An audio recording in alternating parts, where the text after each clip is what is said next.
اور نماز قائم کرو. دوسرا کیا جی؟ نماز. تیسرا وتؤتی الزکات، زکات ادا کرو. چوتھا وتصوم رمضان، اور رمضان کے روزے رکھو.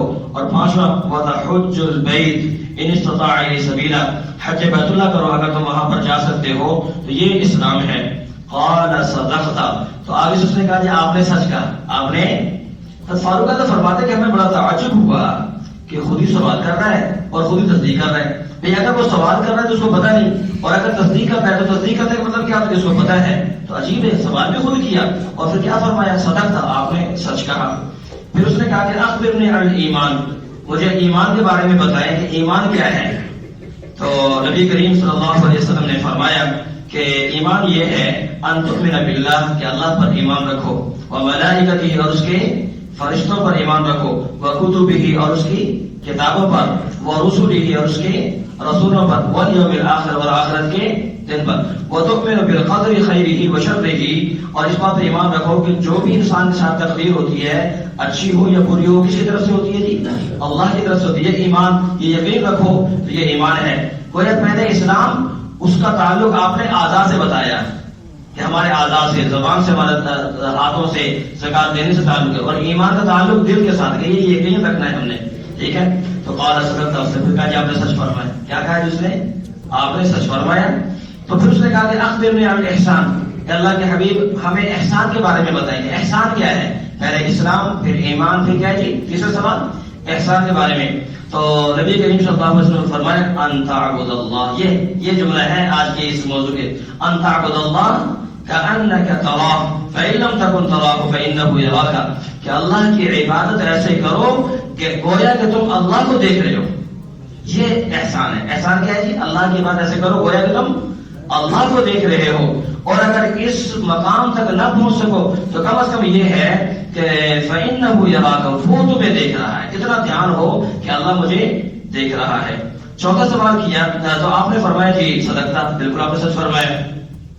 چوتھا سوال کیا اخبرنی عن الساعہ، کہ قیامت کے بارے میں بتائیں کہ قیامت کب واقع ہوگی.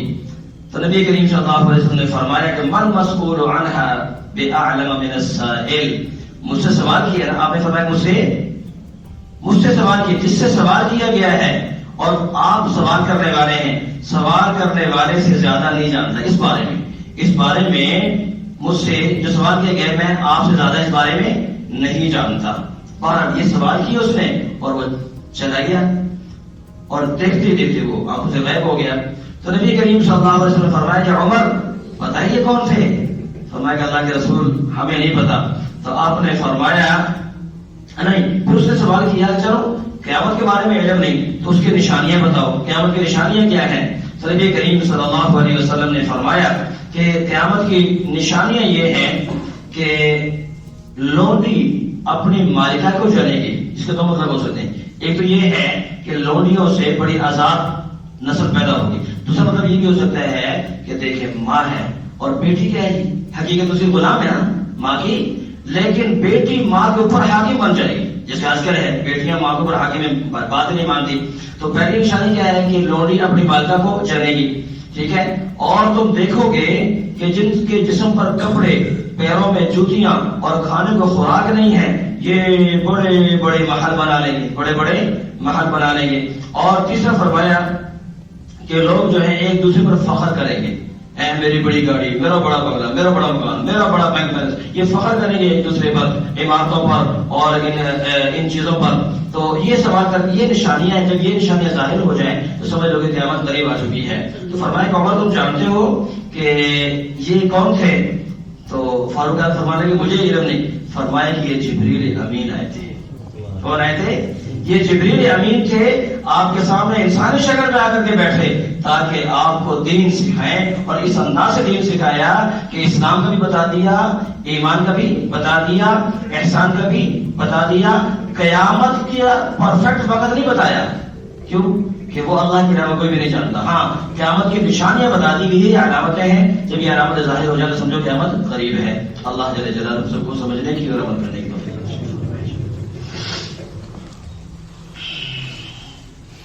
اللہ